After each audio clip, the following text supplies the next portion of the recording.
2026 সালের 28শে ফেব্রুয়ারি ইরানের উপর মার্কিন ও ইসরায়েলি চাপিয়ে দেওয়া রক্তক্ষয়ী যুদ্ধ শুরুর পর মধ্যপ্রাচ্য আজ এক নতুন মোড়ে দাঁড়িয়ে।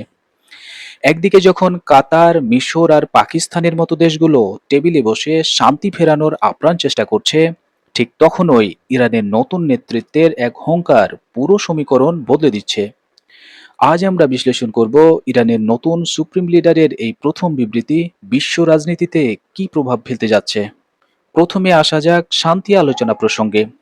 নাম প্রকাশে অনিচ্ছুক এক আঞ্চলিক কর্মকর্তার সূত্রে জানা গেছে, গত রবিবারও যুদ্ধবিরতি কার্যকর করার জন্য পাকিস্তান, কাতার এবং মিশর ব্যাপক কূটনৈতিক তৎপরতা চালিয়েছে।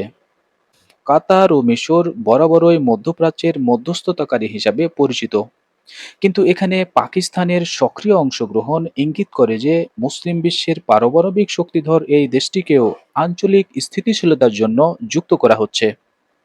কিন্তু এই আলোচনা কি সফল হবে?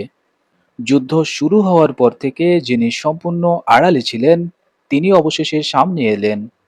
ইরানের নতুন supreme leader Ayatollah Mojtaba Khamenei তার পিতা আয়াতুল্লাহ আলী খামেনি এর জানাজার পর প্রথম আনুষ্ঠানিক বিবৃতি দিয়েছেন। মনে করিয়ে দেওয়া দরকার, 28শে ফেব্রুয়ারির সেই শুরুর দিকের আক্রমণে নিহত হয়েছিলেন সাবেক সুপ্রিম লিডার।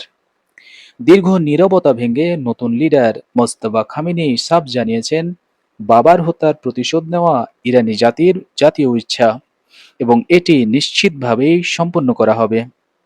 অভ্যন্তরীণ নেতৃত্ব সুসংহত করা। নতুন সুপ্রিম লিডার হিসাবে মোজতবা খামেনির জন্য প্রথম চ্যালেঞ্জ ছিল ইরানের জনগণের কাছে নিজের অবস্থান শক্ত করা। এই কড়া বিবৃতি মূলত দেশের ভিতরে রেভলিউশনারি গার্ডস এবং সাধারণ জনগণকে আশ্বস্ত করার একটি কৌশল। শান্তি চুক্তির উপর চাপ। পাকিস্তান, কাতারের শান্তি আলোচনা যখন একটি সুতোয় ঝুলে আছে, তখন ইরানের এই হুমকি সেই আলোচনাকে ভেস্তে দিতে পারে অথবা আলোচনার টেবিলে ইরানকে আরও শক্তিশালী অবস্থানে নিয়ে যেতে পারে। কূটনীতি বনাম প্রতিশোধের এই খেলায় শেষ পর্যন্ত জয় কার হবে? পাকিস্তান, মিশর ও কাতার কি পারবে যুদ্ধ থামাতে? নাকি আয়াতুল্লাহ মোজতবা খামেনি এর এই হুঁশিয়ারি মধ্যপ্রাচ্যকে এক নতুন ও দীর্ঘমেয়াদী যুদ্ধের দিকে ঠেলে দেবে? আপনার কি মনে হয়, ইরানের এই নতুন নেতৃত্ব কি মধ্যপ্রাচ্যের সমীকরণ পুরোপুরি বদলে দেবে? নিচে কমেন্ট বক্সে আপনার মতামত জানাতে পারেন। ভিডিওটি লাইক, শেয়ার এবং চ্যানেলটি সাবস্ক্রাইব করতে ভুলবেন না। লাইক এবং সাবস্ক্রাইব করতে ভুলবেন না।